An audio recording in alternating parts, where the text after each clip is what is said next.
Boa noite a todos. Começamos agora, então, a entrevista coletiva do técnico Fernando Diniz, após a partida contra o Atlético Paranaense. Priscila Senhorães, TNT Esportes, por favor. Diniz, boa noite. A minha pergunta é, visando a taça do Campeonato Brasileiro e também a atual situação da tabela de classificação da competição, você entende que esse empate com o Atlético ele é um tropeço ou somar pontos fora de casa nessa reta final é algo importante, né? Algo de se comemorar, digamos assim. E se me permite uma segunda pergunta, você já trabalha, assim, você já pretende contar com o Luciano na quarta-feira contra o Internacional? Obrigada. Boa noite. O Luciano, a gente está tentando fazer com que ele jogue cada jogo que a gente vai preparar para jogar, a gente tenta contar com ele. A gente ainda não conseguiu, mas na quarta-feira ele é uma possibilidade para sair jogando e a gente não sabe ainda. A gente vai trabalhar em cima disso nesses próximos dias, mas ainda não é uma certeza, mas ele tem possibilidade de jogar. Quanto ao ponto aqui, não é questão de comemorar, a gente tem que comemorar a vitória, mas a gente tem que considerar o Atlético vive o melhor momento deles dentro da competição. Jogar aqui, por conta de várias condições que representa jogar aqui em Curitiba, nesse campo, a dificuldade do gramado, um gramado muito diferente, o time bem treinado, acostumado a jogar aqui. O Atlético, dos últimos 5 jogos, foi tomar gol hoje. Então a gente esperava um jogo difícil, a gente tentou de tudo para poder sair com a vitória, saímos atrás, soubemos empatar e buscamos a vitória até o último minuto. Então o time mostrou a evolução daquilo que vinha fazendo nos outros jogos, é seguir evoluindo para a gente conseguir somar os pontos que nós necessitamos para dar alegria para o torcedor no final do campeonato. Eduardo Afonso, canais Disney. Boa noite, Diniz. Boa noite a todos. Diniz, eu sei que você não gosta muito de falar sobre jogadores ausentes, nem comparar com aqueles que jogam, né? Mas pela coincidência do time não ter conseguido vencer sem o Luciano, a minha pergunta é o seguinte: no teu grupo, tem algum jogador que possa realizar algo parecido com o que o Luciano faz em campo quando você tem ele, e que ainda esse jogador não conseguiu fazer, ou você não tem, enfim? Essa é a minha pergunta, se você tem um substituto para o Luciano, caso seja necessário, que faça uma função parecida, igual nunca, mas parecida com a dele. E uma segunda, se você também me permite, quarta-feira, São Paulo e Inter, é uma decisão para título? Bom, decisão tem sido todos os jogos do campeonato. Um campeonato que você vai somando pontos para poder ser campeão. Os 38 jogos são decisivos. É assim que a gente tem encarado o campeonato desde quando ele começou. Então a gente vai encarar como uma grande decisão, como a gente encarou hoje também. Mas não vai terminar o campeonato na quarta-feira, independente do que acontecer no jogo, qualquer que seja o resultado. Em relação ao Luciano, ele tem características muito específicas, como outros jogadores têm características específicas. E a gente jogou, por exemplo, talvez o nosso melhor jogo na temporada contra o Atlético Mineiro, principalmente no primeiro tempo, sem o Luciano. E a gente conseguiu dar conta e conseguiu produzir, fizemos 3 gols. E praticamente não cedemos nada contra o Atlético Mineiro, um time que todo mundo sabe que é bem treinado e que tem um poder ofensivo muito grande. Enquanto o Luciano não joga, a gente tem que buscar soluções. Hoje, acho que no segundo tempo, o time teve uma qualidade muito boa no jogo, a gente esteve muito mais perto de ganhar do que o Atlético. Mas as características pessoais do Luciano, ele é um cara diferente. Ele é o principal que é um cara que faz muito gol e que dá muita assistência. Ele está sempre perto do gol, tem carisma, assim como o Brenner. Então hoje, nesse momento, ele faz falta por conta disso. Ele fez falta nesse jogo, especificamente em um outro jogo. Mas os jogadores que entram, cada um tem a sua característica e colabora daquilo do jeito que pode.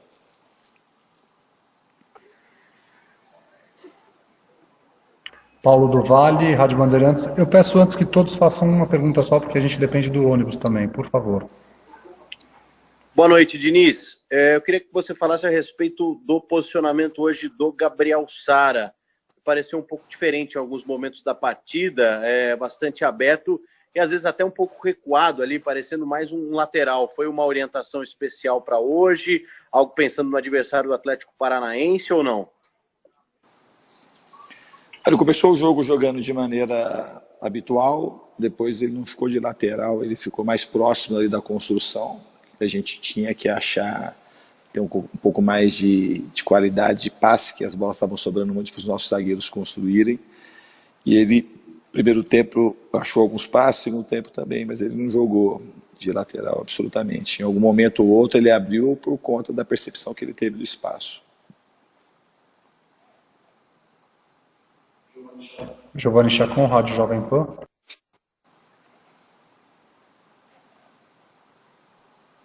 Diniz, boa noite. Hoje a partida, você disse que há pouco que o São Paulo esteve mais próximo da vitória do que o Atlético Paranaense, né?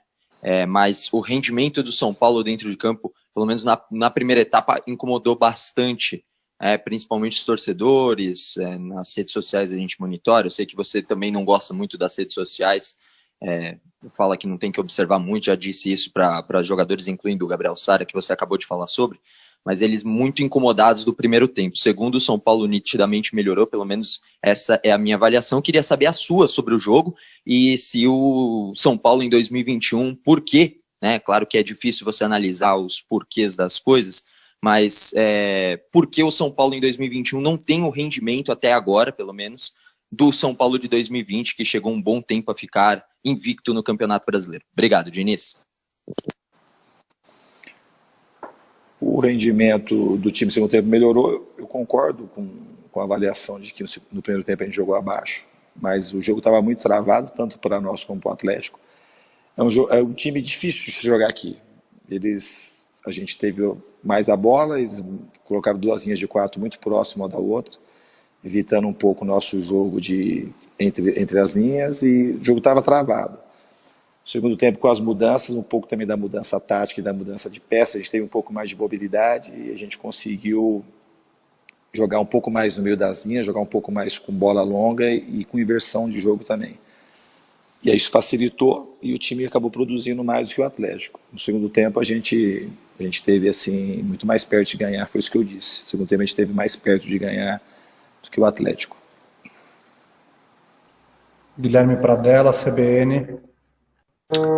Tudo bom, Diniz? Boa noite.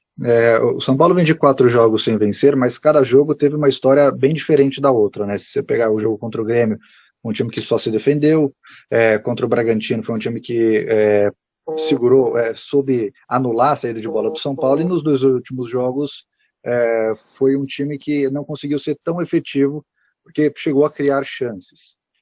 E existe até talvez uma tendência do torcedor, ou até da gente que está acompanhando de fora, de colocar todos esses jogos juntos na mesma caixa e tentar buscar uma característica para tentar explicar por que o time não venceu. Eu queria saber a tua visão sobre esses últimos jogos do São Paulo, porque o time não consegue desempenhar o mesmo futebol que apresentou no final da temporada do ano passado, e como resolver isso, né, assim, para evitar que essa tendência de achar que é terra arrasada chegue aos jogadores num momento tão importante da temporada. Mas não é a terra arrasada, é que a gente avalia resultado, não avalia jogo. Até obrigado, pergunta muito bem feita, como é de costume da sua parte. Mas se a gente for analisar, vamos lá, o jogo do Fluminense que foi no ano passado, a gente ganhou o jogo, mas não jogou bem. Contra o Botafogo, a gente fez um primeiro tempo brilhante, um segundo tempo ruim, não foi bom. Contra o Sport, de gol só de 1-0, mas fez um jogo bom no primeiro e no segundo tempo. Contra o Vasco, a gente estava nesse momento de euforia, nós jogamos mal, foi 0-0 o jogo. Então, assim, as coisas, a gente tem que saber analisar o que acontece no jogo. O jogo de hoje, nós jogamos contra um adversário que há 5 jogos não tomava nenhum gol. E jogos difíceis. Jogaram lá em Bragança, ganharam do Bragantino, ganharam do Santos. Então é um time bem treinado, que está vivendo o melhor momento deles na competição. Então o jogo de hoje, principalmente no segundo tempo, a equipe jogou bem. E contra o Santos a gente fez um bom jogo, principalmente no segundo tempo. Então a equipe está evoluindo e está mais perto de ganhar. A equipe não é, se a gente pegar como fazer um balanço e pegar a partida do Bragantino, principalmente, que deu tudo errado praticamente naquele jogo. A gente jogou mal, o Bragantino jogou bem, concordo, a gente jogou muito mal aquela partida. Mas os outros jogos a gente tem que fazer uma análise mais fria daquilo que acontece no jogo, porque se a gente ficar analisando só o resultado, não vale a pena. E se tem alguns aí do momento que o time estava extremamente badalado, que não foram tão bons. Hoje, por exemplo, nós jogamos muito melhor do que a partida que a gente fez contra o Vasco dentro de casa, que foi 0-0.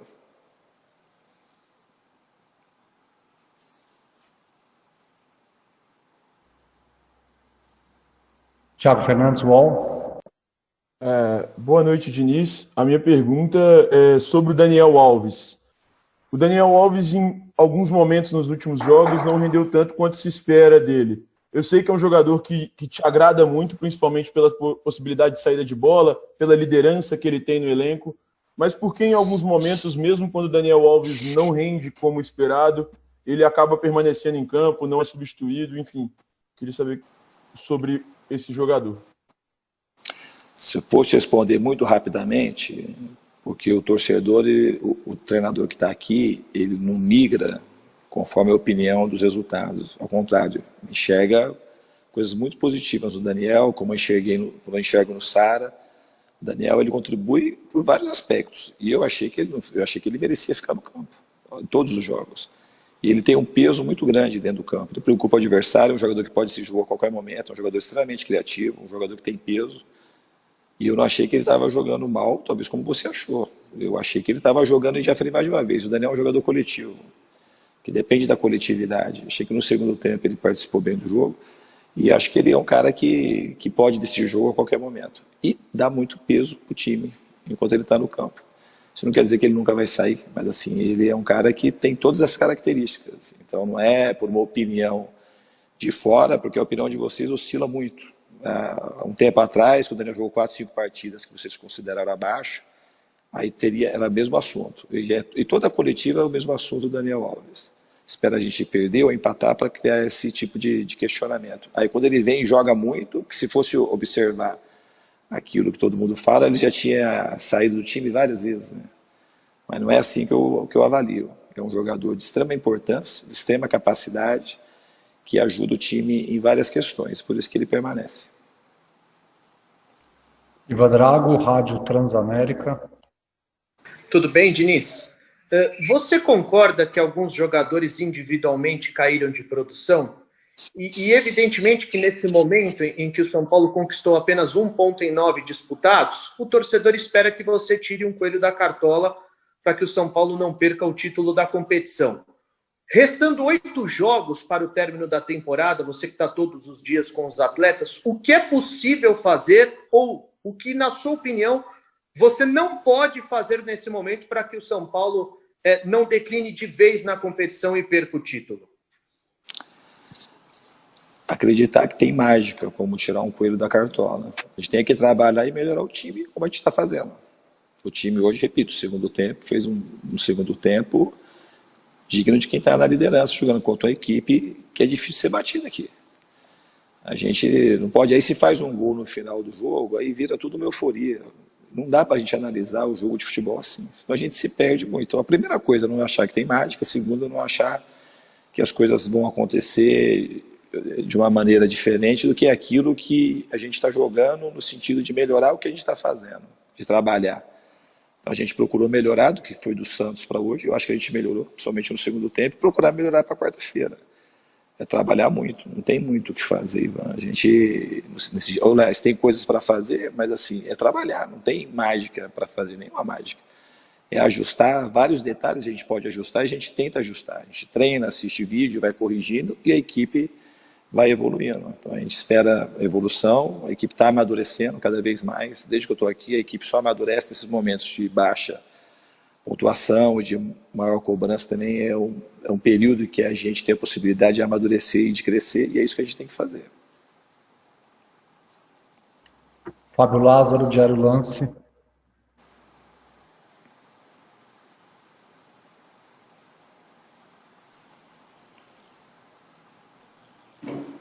Diniz, boa noite. Queria que você falasse sobre 2 jogadores no ombro, como é a condição deles, que você já viu no vestiário, que você pode falar sobre o Ronfran, e sobre o Arboleda, que tomou o 3º cartão amarelo e não joga contra o Inter. O quanto a ausência do Arboleda pode prejudicar num jogo tão decisivo como esse contra o Inter? A gente tem jogadores para substituir o Arboleda, e isso faz parte, tomar terceiro cartão amarelo, a gente vai saber escolher a melhor opção para jogar contra o Inter. E o Juanfran, aparentemente, não é nada grave. Eduardo Rodrigues, ge.com. Olá, Diniz, boa noite.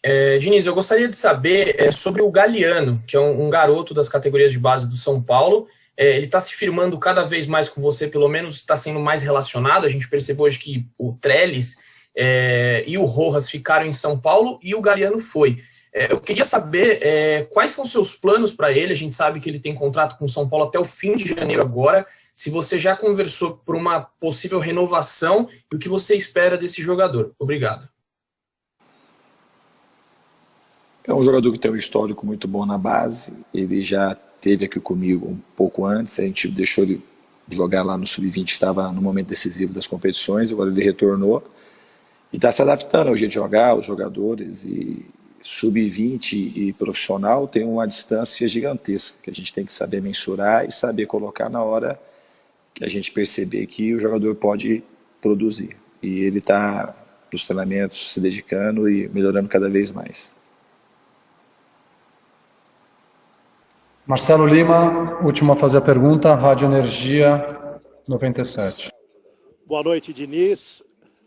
Falando ainda mais um pouco em relação a uma fase de alguns jogadores, é claro que quando isso acontece, a confiança baixa um pouco. E a jogada que saía naturalmente num passado recente, agora acontece com mais dificuldade, né? E a pressão vai aumentando conforme afunila o campeonato, né? Principalmente com o São Paulo sendo o líder, o time a ser batido. A parte anímica do elenco, para você no dia a dia, é tão importante quanto o aspecto físico e técnico do elenco nessa fase final? E o Muricy, de alguma forma, pode contribuir com isso, com você? O Muricy já está contribuindo e não é só no momento final. Talvez no momento final a parte psicológica ela é essencial, mas a equipe está bem psicologicamente, que as partidas são difíceis, essas oscilações elas acontecem, e aconteceu bastante ao longo da temporada com todos os times, e aconteceu com a gente também. Então é trabalhar, os jogadores estão se empenhando ao máximo para melhorar, e a gente vai cada vez mais juntos nesse momento que a gente está passando, para a gente sair desse momento e conseguir as vitórias novamente. Muito obrigado a todos, boa noite, bom restinho de domingo para todos vocês. Tchau, tchau. Boa noite.